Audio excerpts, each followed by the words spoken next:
Okay, we're taking notes. I think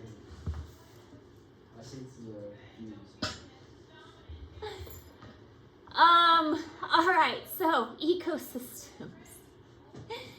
Ecosystems, we did populations, and then a step up from populations is communities. A step up from communities is ecosystems. So now that's what we're looking at.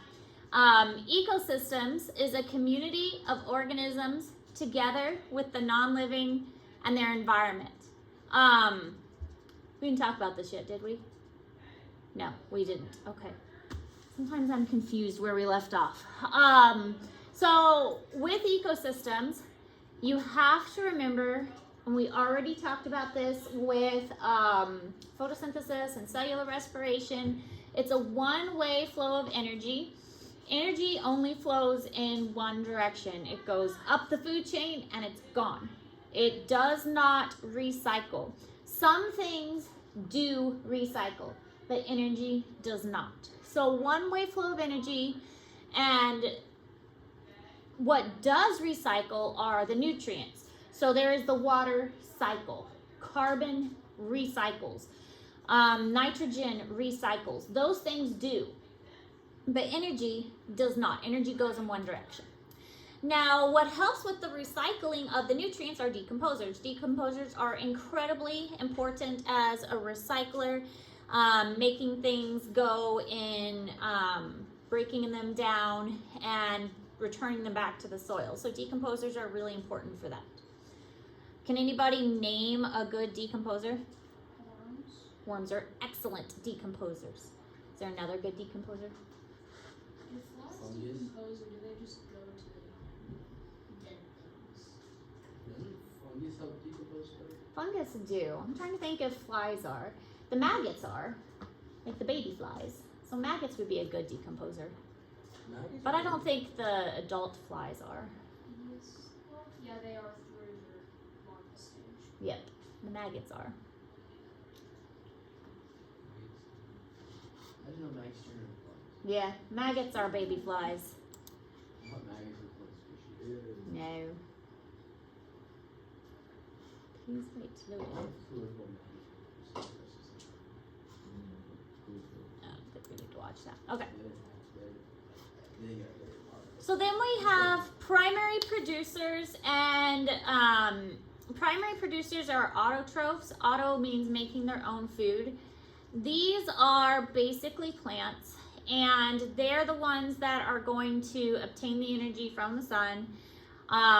We already learned this, again, if you think back to our photosynthesis unit way back last semester.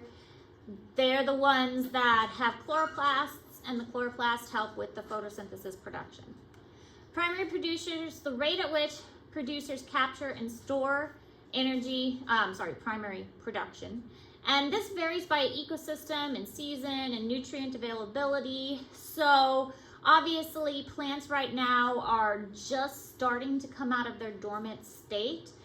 So it being the very beginning of springtime, the weather's fluctuating a lot. Like today, it's going to be really warm. Right now 70 degrees, but getting up into, close to 80. And then it's going to plummet again when a cold front comes through, bringing a lot of storms with it. So that variation is going to start waking up the plants, but the plants are not going to start photosynthesizing a lot yet. So once the weather warms up consistently, we're gonna see a lot more photosynthesis taking place. I already found ticks on there. I saw mosquitoes this morning. I guess the ticks are supposed to be really bad this year. 'Cause of Yay. those. I'm not excited. I keep waking I up hate with bug bites. Like I have one right here, there's one on this leg and then two on this leg. Miss Harris, I have had consistently 20 ladybugs crawl on my ceiling, even after I kill them. Every time. Really? Well, I if put you 8 smush that's not good. bar, Because it releases the pheromones that attracts more of them. but there's crap that pheromones on her, and they keep killing them. Now you've just attracted all the ladybugs. You gotta Yeah. vacuum. That's what I do. I don't want to vacuum that goes in my ceiling. Just my floor is covered in ladybugs because I've been swatting them out. Because they keep crawling on my life. I have no idea how they got in. Like every morning, I just look at them more and more. Just take them outside and then squish them. So they're attractive. That's an idea. Attract them outside. Well, I use nail polish and everything to try to get out of it. But the nail polish would I have no idea where they're coming in from. It makes no sense. I haven't had ladybugs yet. I haven't had much bugs yet. But it makes me think I need to replace my dogs. They had that Seresto dog collar. Instead of giving them the flea and tick medicine, it's a dog collar that gets rid of the fleas and ticks. But I should replace their collar. Okay, so energy flows in one direction, which is what this is showing, but nutrients recycle. So just kind of a basic diagram showing that. One-way flow of energy, nutrients, recycling. Now, hopefully these terms are familiar to you. We're not going to spend a lot of time on these terms. You guys are in a college class. If you are not familiar with what a carnivore or an herbivore is, I mean, hopefully you know what a carnivore and an herbivore is. And so these are all in Google Classroom. We're not going to spend a lot of time on these terms. The ones that get a little bit confusing are detrivores and decomposers. Detrivores, they eat small bits of like decaying material. They're similar to a decomposer. Decomposers eat the waste and the remains. So they're very, very similar. Most of the time we talk about and focus on decomposers. I'm not going to try and trick you up on a test and ask you to tell the difference between the two. We're really going to focus on the decomposers. All right, energy is captured by producers, converted to bond energy in organic molecules. That's what the photosynthesis, when we studied that, you're taking sunlight energy and turning it into chemical energy. And then the energy is released by metabolic reactions, that's the cellular respiration part, and that gives off heat. So we also learned that the majority of the energy is lost through heat. So when we're transferring energy up a food chain, most of that energy isn't actually given to the individual. When you eat food, you don't gain most of the energy from the food you eat. Actually, most of that is lost through heat. There's a lot of variation with that. It used to be accurate to say, oh, 90% of that is lost as heat. It's not accurate to say that entirely anymore. We still kind of say that, 90% is lost as heat and 10% is transferred. It's kind of the general rule, but there's a lot of variation that goes into that.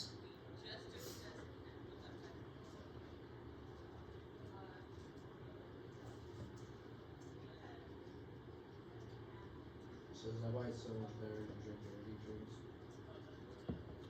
I mean, it's not so much eating or drinking. Both of them is putting energy into the body. Any type of energy that goes into the body is still going to be lost as heat. So Yeah, but they're cold though. it doesn't matter. In fact, more energy is spent trying to warm up something that is cold. Unless you put like energy drinks in the microwave first. Don't you not gain anything from getting celery? Yeah, that's what my grandma Like it's the same amount of energy. That is true, because to break down the cell walls of the plant takes a lot of work.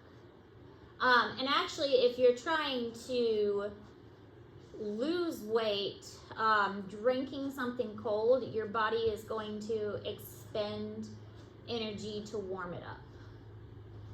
So if you're trying to just maintain, then warm something, your body spends less energy to maintain the warmth. So that's why, if you're a survivalist, don't drink or put cold snow in your mouth, because then your body has to warm up the cold snow. It's heating up the snow. So you're saying it's healthier to drink cold Dr. Pepper than warm Dr. Pepper. Dr. Pepper's not good for you because there's a lot of sugar. You understand that?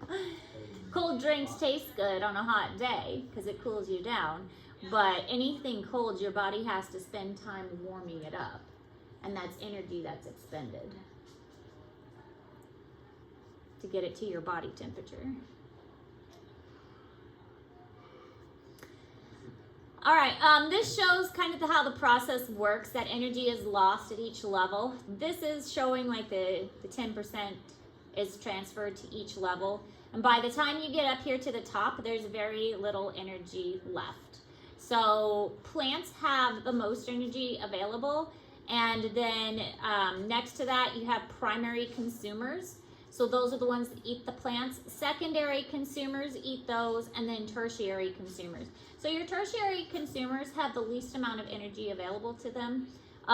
This again goes back to why something really large like a whale can survive on things that are further down the food chain. So krill would be right about here, and the blue whale is the largest animal in the world. The largest animal in the world can eat krill because they have a lot of energy available to them. Also think of like elephants. Elephants can eat plants, and plants have a lot of energy available. We're also supposed to eat fruits and vegetables and grains. All of that is down here because, again, lots of energy. But if you want to eat meat, meat is further up here, not as much energy available. For athletes, if you eat a lot of carbs, then carbs will give you good energy because all the carbs are down here. Carbs also will put on fat and put on weight because, again, more energy available. Now, don't eat a bunch of carbs like an hour before you run because then you'll puke it up. But eating carbs the day before an event will give you the energy you need because your body's had time to process it. Have you ever heard of the milk mile? I've not. What's the milk mile?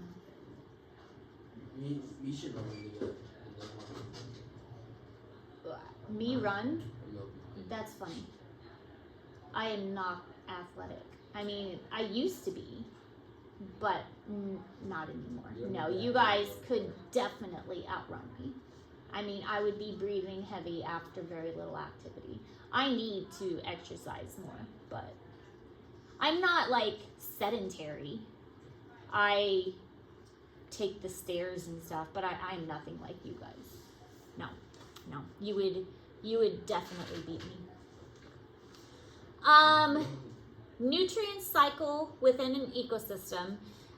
We were mentioning how energy flows in one direction, but the nutrients do go in a cycle. So nitrogen, for instance, is in the air that we breathe. In fact, the majority of the air that we breathe is nitrogen. You're breathing in nitrogen all the time. But the nitrogen that's in the air is not useful. So then we've got to get nitrogen to the soil or nitrogen to plants. So nitrogen is recycled constantly. The water cycle, we are hopefully all familiar with the water cycle: condensation, precipitation, transpiration, all of that. So that's part of the nutrient cycle. Nutrients that producers use to build their bodies are used in turn to build the bodies of the consumers who eat them. So nutrients are recycled around, they go into the organisms, and then when an organism dies, their nutrients are returned to the soil. It's the great circle of life if you've watched Lion King.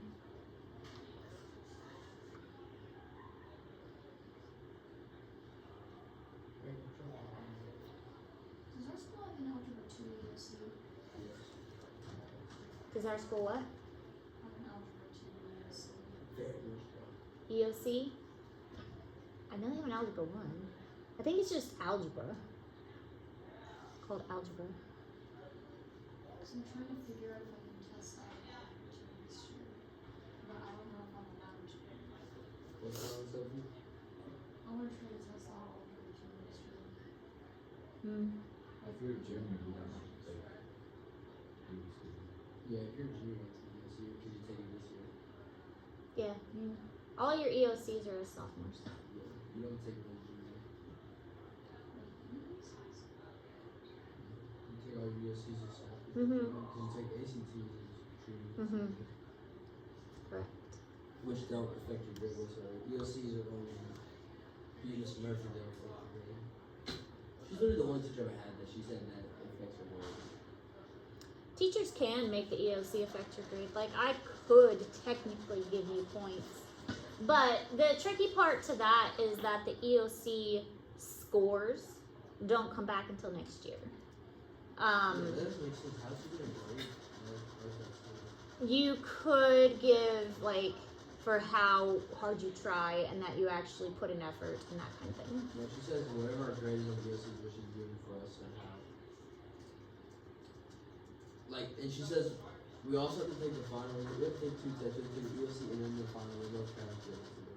Well, you get to take a final in here. Oh, then I don't know. I guess she. Reggie's doing our EOC comes to the final. I have no idea how she's grading that. I don't know, because your EOC scores don't come back until the fall. Yeah, and then by then next school year's already started. Yeah. I don't know. Trophic levels. So trophic levels are like steps on a food chain. The position of an organism, well, in a food chain, there you go. They're like steps in a food chain. Why am I always on the other side? Don't they know I don't sit on my desk that much sometimes? Listen to stairs.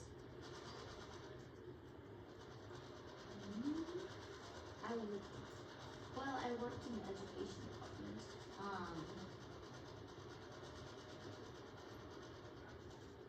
Just call me Sewage.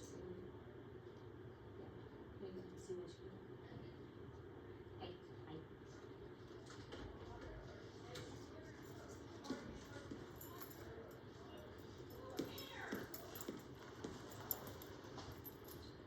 Okay.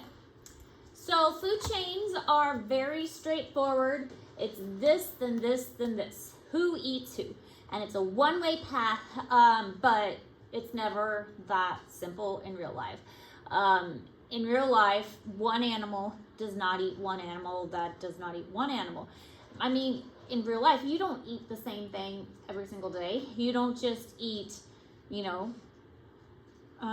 eggs for breakfast and pizza for lunch and then a sandwich for dinner. That's not logical. That doesn't make sense. That's not enough nutrients. And so obviously animals aren't going to eat the same thing every day either. So that's not how nature works. It's not one thing, then one thing, then the next thing.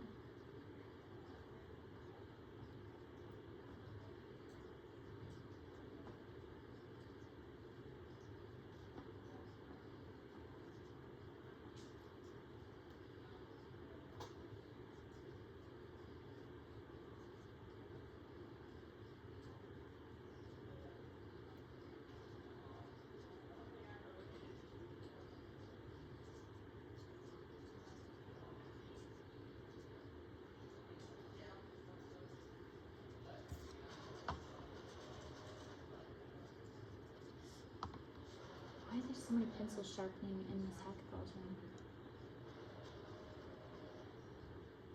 She's got a whole assembly going on. All right, so it's kind of going up the food chain. Each one of these is a trophic level. So this is a trophic level. This is another one. Going up the pyramid, each one is a trophic level. So at the bottom, of course, we have our producers, and then we have our primary consumers. This is called secondary consumers, tertiary consumers, and then we can get up here where the quaternary consumers are.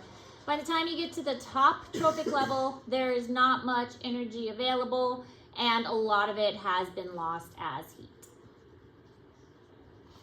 Energy captured by producers usually pass through no more than 4 or 5 trophic levels, because by that time there's not a lot of energy left. Only 5 to 30% of energy in an organism at one trophic level ends up in tissues of the next one. So it says anywhere from 5 to 30%. And usually around 10% gets transferred. But it can vary depending on the animal, depending on what kind of energy they've eaten. It's about 10%.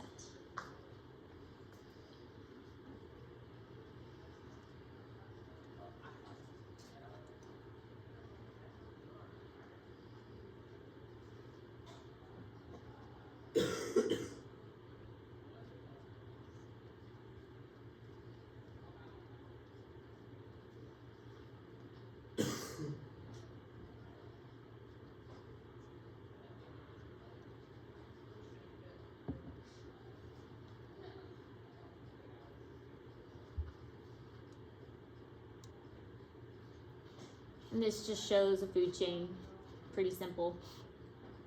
Grass, to grasshopper, to bird, to hawk. Is abiotic just non-living stuff? Yes, abiotic is non-living. So Biotic a tree is wouldn't be living. like that? A tree is living. So abiotic would be like a rock Okay. or water.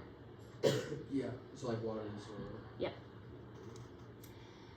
Food web is much more realistic to what we see in nature. A food chain is too simplified. A food web is more realistic because it's so much more complicated. Living things eat a variety of things. They don't just eat one thing. And so it's much more twisted and complicated and all mixed up, and they are all tangled up together. So here we have an example of a food web with plants at the bottom, and then our primary, and then coming up to our apex predators. You can have grazing food chains where producers go to the herbivores, which are the grazers, and then you can have detrital food chains where producers go up to, and the consumers can be something that help to break down things such as like worms or insects. And then you can have even more major food chains, which are super complex, where you have, birds of prey and even things as big as bears, which are your apex predators, or wolves and things like that. So food chains and food webs can get really complicated depending on the environment as well. Some environments can sustain really complicated food webs, such as like the rainforest or a coral reef, but some of them aren't quite as complicated because they can't support as much. What's the next lap gonna be? We will, when we get to the next unit, it'll be the pig dissection. So we have to build up to it. Where you getting pigs from? We already have the pigs. We've had them since the beginning of the school year. Green. In the closet. Are Green. they in the freezer? They're sealed in bags with the preservative. They're not green. Like of the I mean, yeah, but they don't have blood. Pigs are actually a pretty clean dissection. It's one of the reasons we do them. Yeah, they're like Oh, really you don't catch clean. a dog, bro. Even though they roll around in blood. Well, they're fetal pigs. They're babies. They can also eat a human. They're about this big, Yeah? the ones we do. They just can't digest, what is it, hair and teeth or something? They Confused. They eat don't a- digest everything. pretty much everything else. Look at any other carnivore. So this is an example of a food web in Colorado, a computer model, and they have diagrammed it pretty well. So here it's kind of a three-dimensional model. So these would be the apex predators, and this would be the base of the food web. And then each one of these is a trophic layer. So here we have the bottom, and then here we have the next layer, and then the next layer, and then the ones at the top. So it's kind of neat to see how the different layers have worked themselves out, and every one of these is a line showing what eats what. With the larger ones, the larger circles representing the ones that are eating a variety of things, and the smaller circles, they don't eat quite as much. So it kind of gives a lot of different representations in this one kind of visual model. So really kind of neat, like this one isn't being eaten by anything else, but it's doing a lot of the eating. And same with this one over here. So really kind of cool. So ecological pyramids illustrate the inefficiency of transfers between trophic levels. But when you look at the food webs and compare them to what's called a biomass pyramid, you'll notice that the most biomass is at the bottom, and same with the most energy. So if you were to just look outside the thing that you would see the most is grass and trees and plants. So the most biomass corresponds to the thing that is biggest on the food pyramid, which is plants. So things that photosynthesize are also what we have the most of. So on the biomass pyramid, we have mostly plants. They're at the bottom of that pyramid. And that's because they're providing the most energy to sustain the rest of the pyramid. And without having a large amount of energy producing things, then the rest of the pyramid would just collapse. So we have to have a large base to support the rest of the pyramid and the layers that go above it.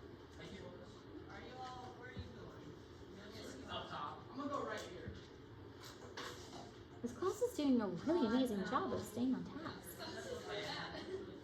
What's going on? I said we're doing a great job of staying on task. We're doing good when half the class is doing. We're doing really good when we don't have someone yap about their mother the whole time. We're still being recorded, so. Where's he at? He ain't gonna watch it. He might.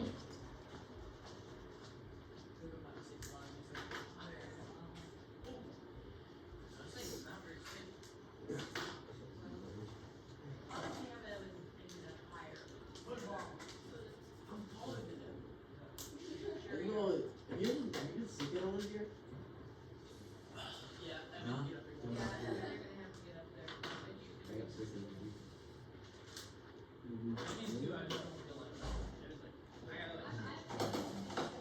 Well, you get inside. Then I just stay home and do some Bro, what are we doing?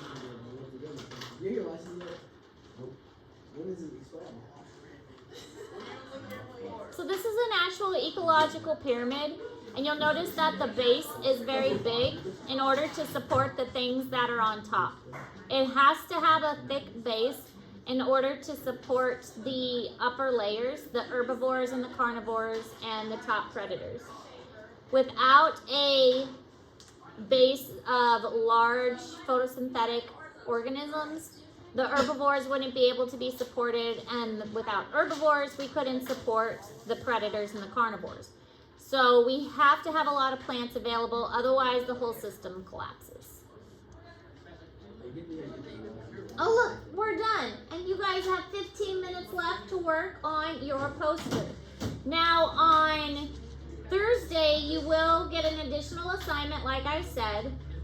It is a gizmo. We've done gizmos before, but I do want to make sure you're able to sign in. So tomorrow we'll practice signing in just to make sure you're able to sign in and you haven't forgotten your passwords. The gizmo, there's simulations that are online. So we'll practice signing in tomorrow just to make sure you're able to sign in tomorrow. So for today, work on posters. Questions? No? Okay.